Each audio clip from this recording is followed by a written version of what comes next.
8 Australians caught up in that. Well, 2 repatriation flights from New Caledonia have touched down in Brisbane overnight. But this morning, 216 Aussies remain stranded. Melbourne woman Melissa Pleaser is among them, and she joins us now live from Noumea. Melissa, good morning to you. Thanks for your time this morning. Look, when and how did you find out that you wouldn't be on last night's flights?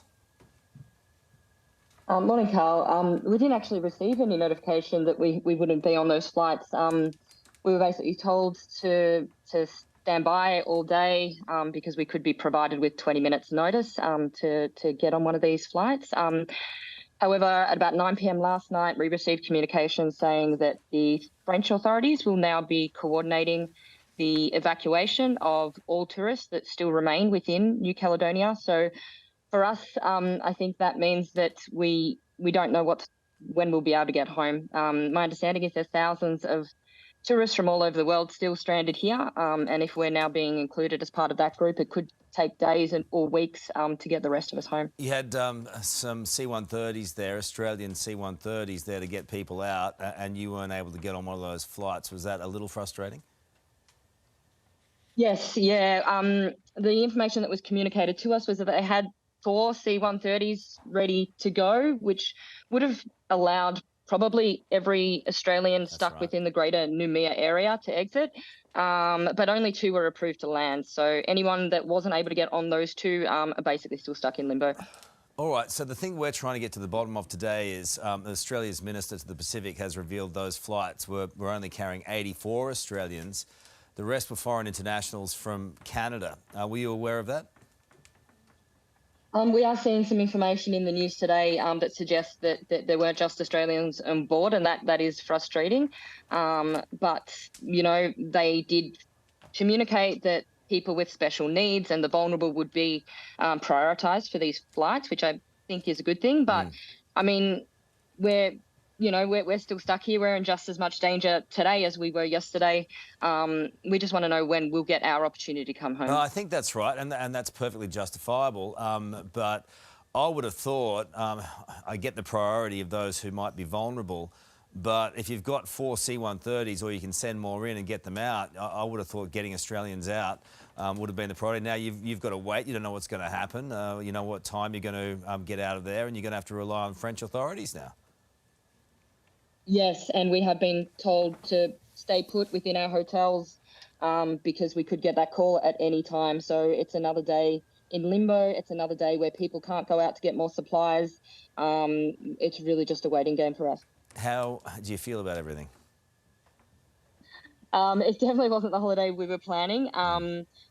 It is frustrating. I believe if the Australian government were a bit more diligent in communicating the potential risks for travel to New Caledonia, that a lot of us would have reconsidered our need to travel. They didn't actually post the reconsider your need to travel warning until Sunday just gone, even after the airport had been shut for 5 days prior.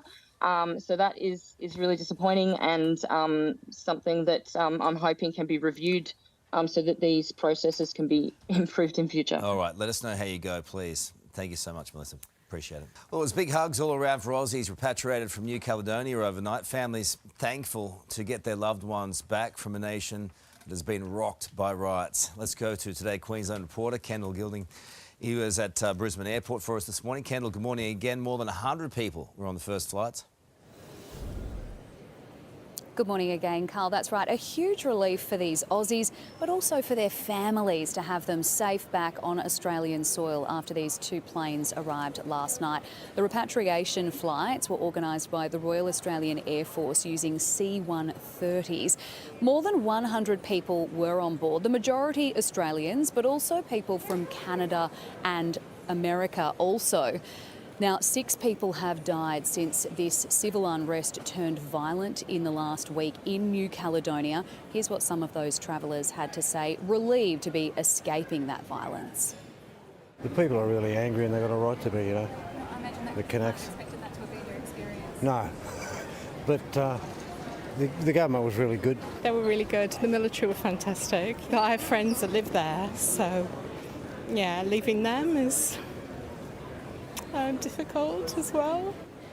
More than 200 other Australians are still stranded in New Caledonia, but Foreign Minister Penny Wong has said in the last few hours that French authorities will be organising emergency evacuation flights today to ensure that tourists from other countries can get out. You need to be registered with DFAT if you want to get on one of those planes. Now, Qantas will also be arranging domestic flights for those who flew into Brisbane here last night but live in other parts of the country, so they'll all be flying home today also. Well, thank you. Welcome back. Well, more than 100 Australians have been rescued from New Caledonia, landing in Brisbane overnight. But as we go to where there are still dozens waiting to be evacuated, the Minister for the Pacific, Pat Conroy, joins us live now in Spears Point in New South Wales. Minister, thanks so much for your time this morning. Great result to see those 108 Aussies out of New Caledonia. Do you know how many more are still waiting to be rescued over there? 300 in total have registered for DFAT assistance to leave. The first two planes arrived last night and they had 115 Australians and other nationalities on board, and a total of 300 have indicated a desire to leave. We've prioritised the elderly, the pregnant and the most vulnerable, and obviously we'll continue to work with the French government to make sure we get every Australian out of New Caledonia who does want to leave. Why would, just a question out of interest, not layered with anything, but why would people from other countries be taken out to Australia before Australians?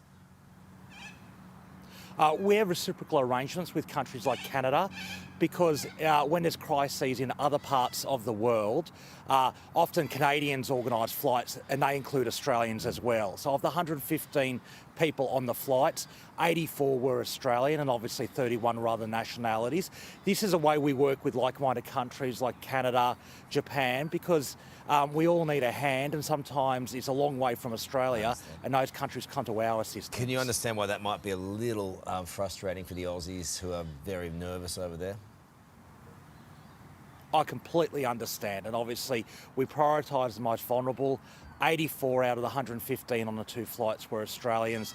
300 total have registered, so there's another 216 to go, and we're working very hard with the French government on that. But it's very important we work with other countries like Canada because in the end, if there's a crisis somewhere else around the world, we'd be fighting very hard to get Australians onto the Canadian flight, for example. But I understand people are really keen to come home after what they've seen in New Caledonia. All right, well, what is the timeline for those who remain over there, the Aussies who are still stranded there? Because as you know, it's a very volatile situation. We've spoken to a few of them over the past week. I mean, they're all terrified.